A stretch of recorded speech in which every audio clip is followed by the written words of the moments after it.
That night, as the red moon rose higher, its glow spread across the thatched roofs of Umioku like spilled palm oil. The air was heavy, so heavy that even the cicadas dared not sing. Inside her hut, Ebele sat curled in the corner, her arms wrapped around her knees, her eyes wide and unblinking. Onyema's voice still echoed in her bones. "If they do not weed my blood, I will weed theirs." The words rolled like thunder inside her. She pressed her palms to her ears, but the whisper would not leave. The ground beneath her feet seemed alive, pulsing with the memory of Onyema's blood soaking into it earlier that day. She had not spoken of what she knew, not even to her mother who sat weeping in the next hut. For if she told them, if she told the truth of who wanted her dead, the village would split apart like a calabash thrown against stone. A sudden gust of wind rattled her door. The flames in her small oil lamp danced wildly. She froze, her breath caught in her throat. The wind carried a low moan, one that sounded far too much like Onyema's voice. "Ebele!" Her heart leapt. She turned slowly, eyes darting toward the door. There was nothing, only shadows. Yet she knew. The dead had not rested. Elsewhere in the village, elders gathered in the obi of Chief Obis, the oldest man in Umioku. Their faces were grave, lined by the years but made darker still by the calamity of the day. Chief Obi's voice broke the silence. A wedding turned into a burial ground. Blood where there should be joy. "Tell me, my brothers, is this not a curse?" They murmured, each man afraid to meet the other's gaze. "It is a curse," said Dyke, one of the younger elders. "But from whose hand? Did the ancestors reject the union? Or did a hidden enemy strike?" Obis leaned on his staff, his voice heavy. "Onyema was a good man. His blood was not meant to stain this soil in vain.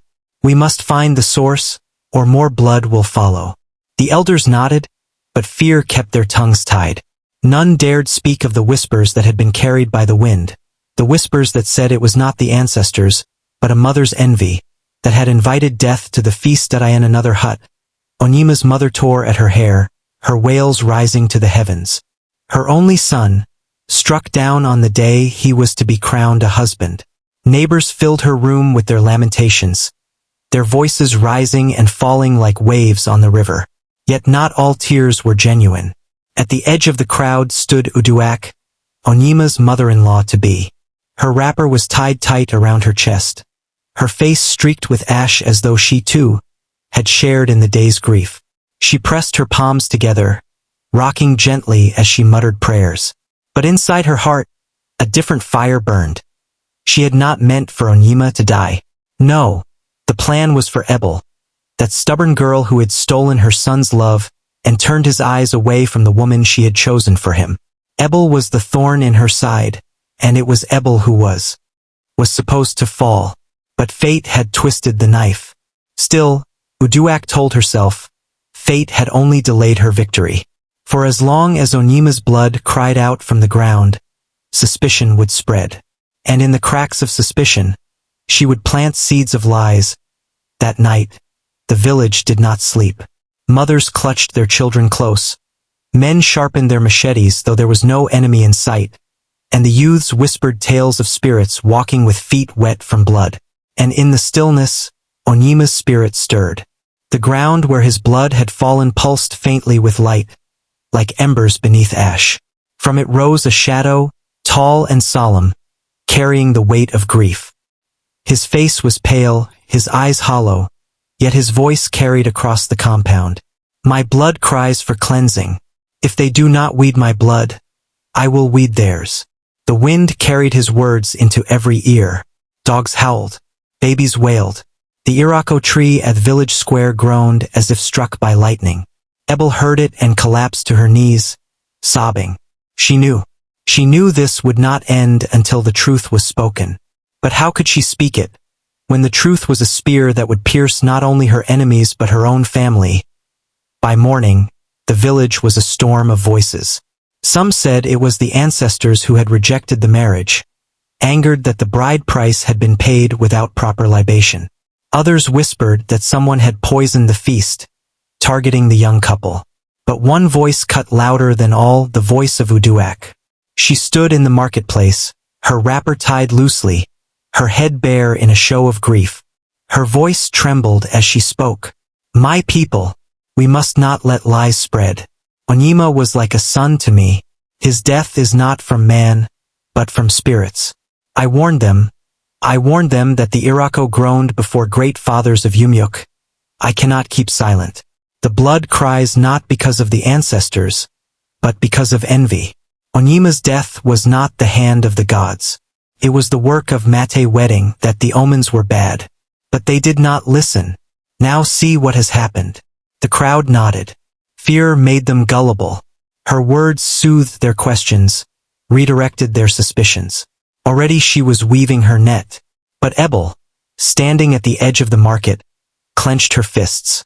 She wanted to scream, to tear away the mask from Uduak's face. But her throat was sealed by fear, the fear of what would follow if she spoke the truth. 3 nights passed. The moon remained red. Crops in the fields began to wither. A child fell sick and died suddenly, her lips stained with blood. The people trembled. They remembered Onyema's words. If they do not weed my blood, I will weed theirs. The elders gathered again. Chief Obi's face was gaunt. The land rejects us.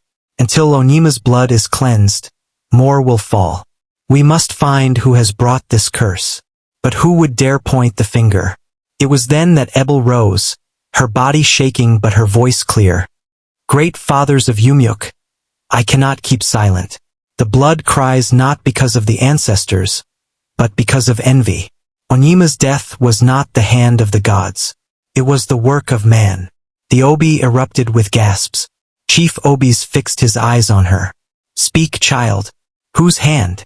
Her lips trembled. Her eyes darted toward Uduak, who sat among the women at the edge of the gathering. Her face calm, her hands folded. Ebele opened her mouth, but no words came. It was as if an invisible hand clutched her throat. Her vision blurred. She collapsed. The women rushed to her, sprinkling water on her face, fanning her with wrappers. When she awoke, she could not speak. Her voice was gone. Curse. The elders murmured in fear. The spirits silence her. She speaks what she should not. Uduak sighed loudly, shaking her head. The poor girl. Grief has broken her. Let us not trouble her further. And just like that, suspicion was turned again. But in her heart, Ebele knew. Uduak's hand was behind even this. That night, Onyema's spirit came again.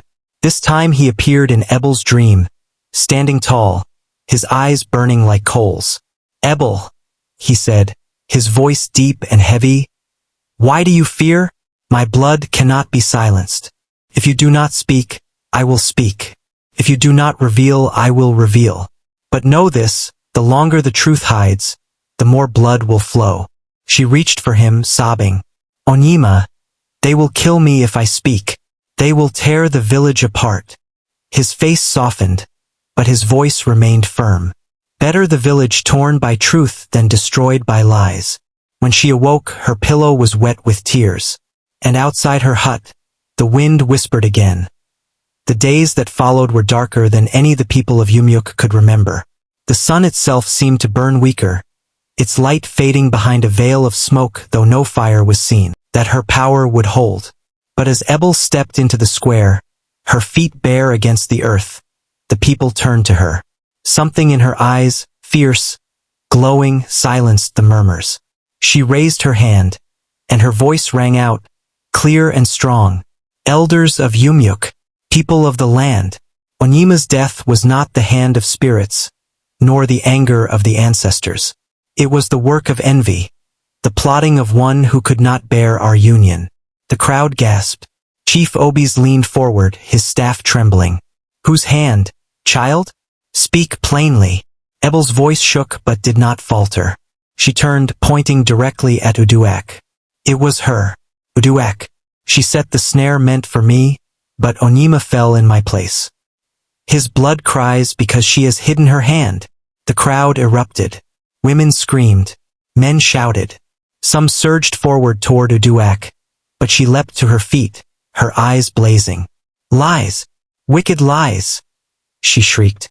This girl is mad with grief. She spits poison against her elders. But before she could say more, a great wind tore through the square. Dust rose, swirling around them. And in the heart of the whirlwind, Onyema's spirit appeared. Tall, pale, his chest still wet with blood. His eyes locked on Uduak. The people fell to their knees in terror. His voice boomed, "Do not deny, woman. My blood knows your hand.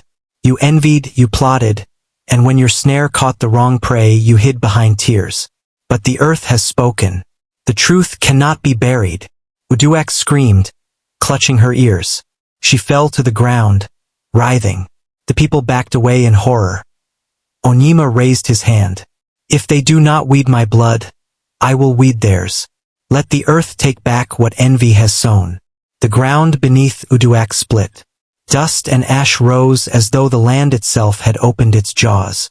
With a final scream, she was swallowed, her body vanishing into the earth. Silence fell, broken only by the crackle of torches. The whirlwind died. Onyema's spirit turned to Ebele, his face softening. "Speak truth, live free. My blood rests now." Then he faded, leaving only the scent of earth after rain. The people wept, not only for Onyema, but for the shame that envy had brought upon them. They buried him with honor, songs rising into the night, drums beating low and sorrowful. Ebele, though broken with grief, stood tall. She had spoken, and the curse was lifted. The crops began to green again. The river flowed clear. Children laughed once more. But her heart would forever carry Onyema's name. She wore no husband's cloth again, choosing instead to live as the keeper of truth, warning the young brides and grooms of Umioku, "Guard your joy. Envy is a shadow that kills, but truth will always rise." And so the tale was told, from hearth to hearth, from one moon to another. The tale of the wedding of blood, where envy tried to bury love, but truth broke the earth wide open. The night that followed Uduak's downfall was one that Umioku would never forget. The moon seemed to hide its smiling, sometimes calling her name across a river she could not cross. Sometimes she woke with tears soaking her pillow, sometimes with a strange calmness, as though his hand had brushed her cheek. The village women pitied her, bringing food and sitting with her through long afternoons. Yet pity could not fill the emptiness inside her. She had become a story the children whispered about. The bride who wore red beads and danced into sorrow. Months passed, and the planting season returned. Life in Umioku struggled to move forward. Men went to the farms, women to the streams, children played in the dust. Yet every time a wedding was announced, fear flickered in people's hearts. Would the shadow of Uduak return? Would joy turn to blood again? The elders decided that from then on, no bride would be allowed to enter her husband's house without first passing through cleansing rites at the shrine. Drums of joy could not sound without drums of protection first. And so, from Ebele's sorrow, a new custom was born, one meant to guard generations yet unborn. Still, Ebele's heart carried a weight no ritual could wash away. She began to visit Onyema's grave often, sitting under the Udala tree nearby. Children would sometimes gather at a distance, listening as she spoke to the mound of earth as though Onyema were seated beside her. "My love," she would whisper. "They think death has silenced you, but I still hear you in the rustle of the leaves, in the laughter of the river, in the songs of the birds." Her voice carried pain, but it also carried a strange strength, as though she had learned to weave her sorrow into something deeper than grief. One evening, as the sun melted into gold behind the palm trees, an old woman named Nena approached her. Nena was known as the oldest widow in the land, a woman whose wisdom was as sharp as her tongue. She sat beside Ebele and watched the young widow trace patterns in the dust. After a long silence, Nena spoke. "Child, do you know why Uduak failed?" Ebele shook her head slowly. "She failed because love rooted in truth cannot be uprooted by envy. Onyema may be gone in body, but he lives in your spirit. If you let sorrow destroy you, then Uduak's shadow wins. But if you rise, if you live with dignity, then Onyema's love wins through you." Those words stayed with Ebele. She began to see her life not as an ending, but as a path she was still meant to walk.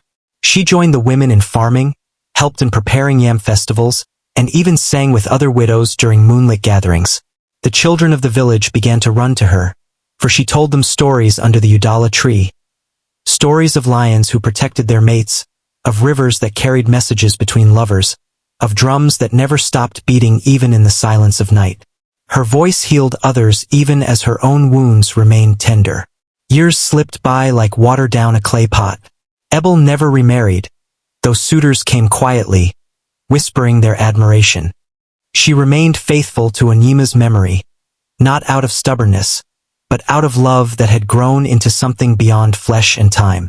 The village respected her, calling her Nwanyi Dia Enalugwi, the woman whose husband dwells in heaven.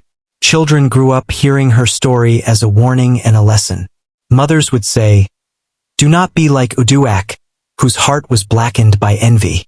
Be like Ebele, whose love turned sorrow into strength." On the 10th year after Onyema's death, the elders gathered the whole village at the square. They declared that the story of Ebele and Onyema must be carved into the history of Umioku, so that it would not be forgotten. Drummers beat slow rhythms as a masquerade danced, carrying a staff wrapped in red and white cloth. The dibia spoke once more. "Let the children yet unborn know that marriage is sacred. Let them know that jealousy poisons the heart. Let them know that even in sorrow, love can bloom into wisdom." That night, Ebele walked once more to Onyema's grave. The moon shone bright, casting silver across the earth. She knelt, touching the mound with gentle hands. "My love," she whispered, "they have turned our pain into wisdom for the village. Your name will never be forgotten. Rest now, for I will carry your light until my own breath ends." And in that moment, a cool breeze brushed her face, and she knew Onyema's spirit was near, blessing her, thanking her, loving her still. So it was that Umioku moved forward, scarred yet wiser, carrying the memory of the wedding of blood. The story spread to neighboring villages, told by moonlight and around fires, until it became not just Ebele's sorrow but a folktale for all. It taught that envy destroys, that love endures, and that even in the darkest nights, the spirit of truth will always rise like the morning sun. And so, the tale of Ebele and Onyema, of Uduak's fall and the cleansing of Umioku was sealed. The wedding of blood became a wedding of lessons, etched forever into the soul of the land. Thank you, my amazing fans, for always supporting my stories. Your love, comments, and shares keep me going. Remember, new stories drop every Monday, Wednesday, and Saturday at 7 p.m., so don't miss out. Please subscribe, like, comment, and share to spread these stories far and wide. Your support means everything,